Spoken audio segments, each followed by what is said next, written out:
What's up, everyone? Welcome to today's video. Welcome to the Video Game Fight School channel. Thank you very much for tuning in.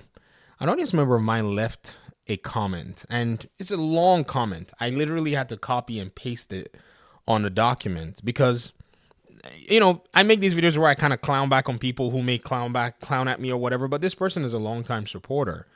But they made this comment, and I'm like, this comment is full of a lot of inaccuracies.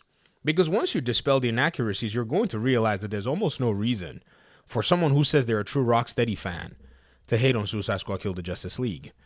And I can give you 4 of those reasons right off the bat. It's called Arkham Asylum, Batman Arkham City, Batman Arkham Origins, and Batman Arkham Knight.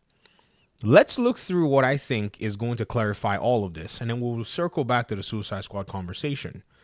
Now, this person said to me in this comment, they said, "It amazes me how you always end up with the worst opinions in the gaming community. First, this is not the same Rocksteady that made the Batman games, and this is about Suicide Squad. They have a change in leadership.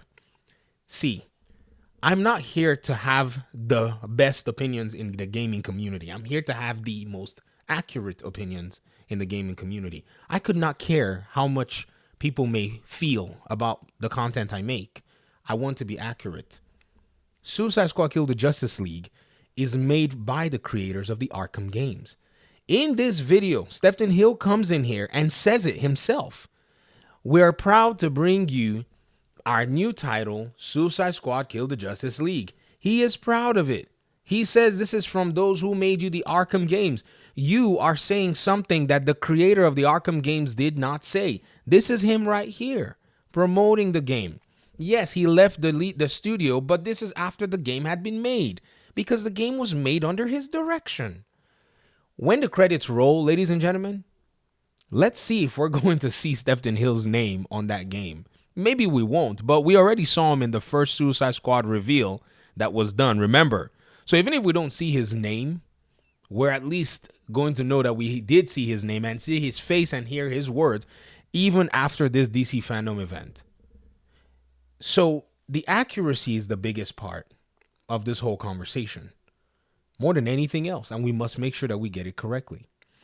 You see, people say these things, and I have to go ahead and say, no, we have to be clear. So I'm not mad at them for not making another Arkham game because they don't have the base talents to do that if they wanted to. That is another inaccuracy.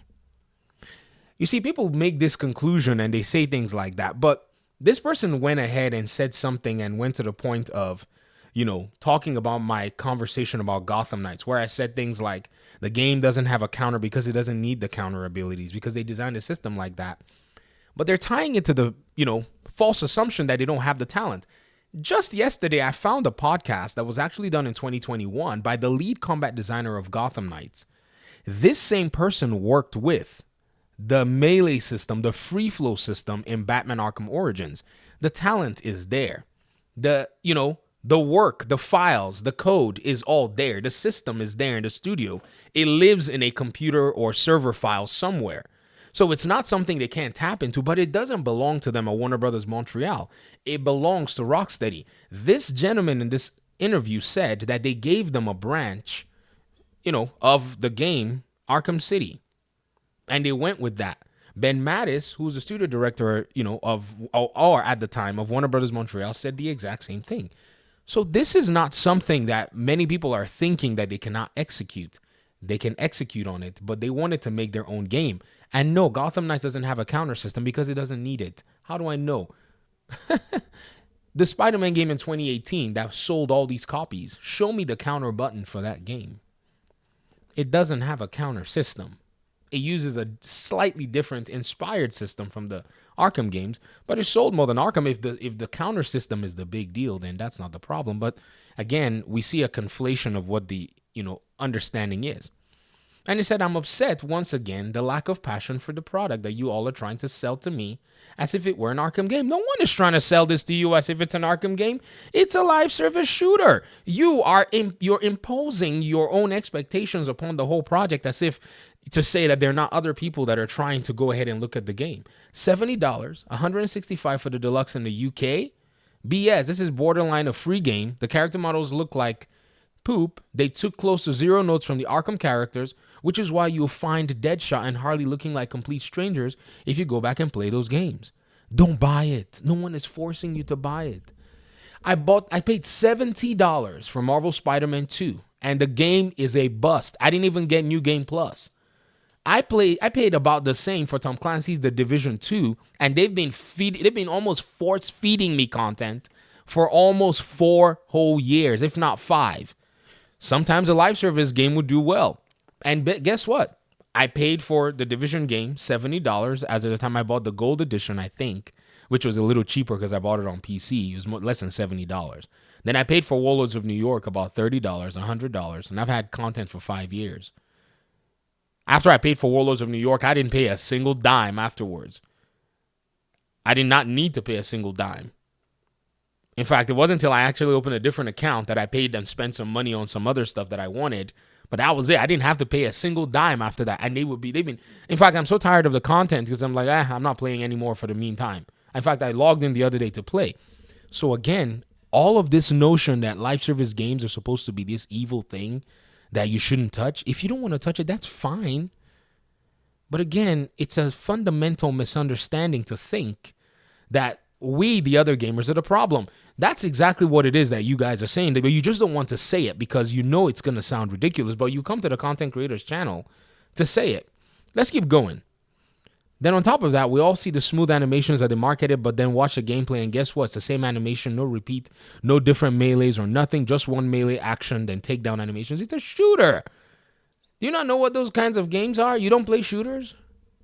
So, Video Game Fight School channel with the Gotham Knights, it was the game doesn't need a counter because its abilities and the lack of traversal animations doesn't affect gameplay. When did I say that?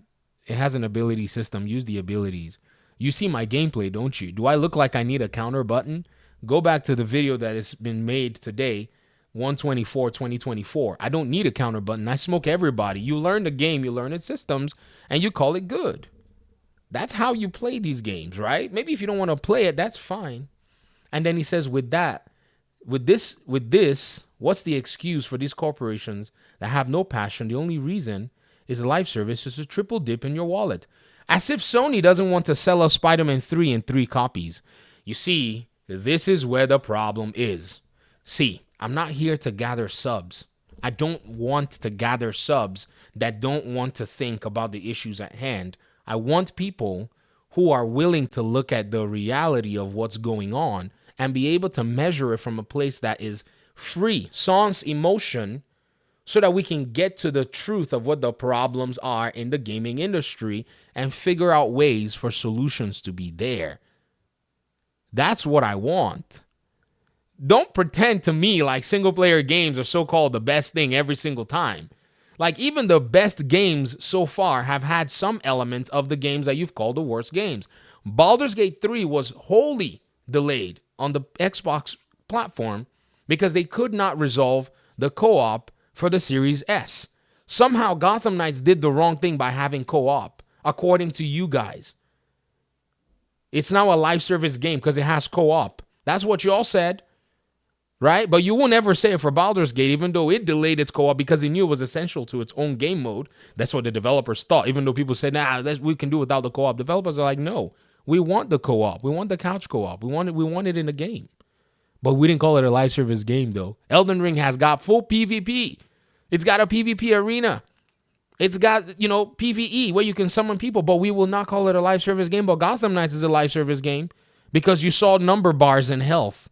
But in Elden Ring, we saw number bars in health. We never called it a live service game because you guys pick and choose all the time. And the inconsistency, I have to stay consistent in calling it out. If not, we're not going to get any consistency in the conversation. I just feel like we're going to be lost. So once again, ladies and gentlemen, help me out. And I really want to be fair to this audience member of mine.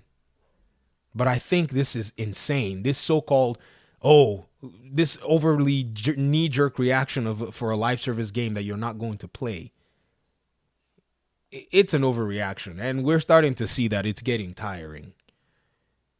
Keep commenting, though. I mean, I'm going to get out of this video. Thanks so much for watching. Peace out.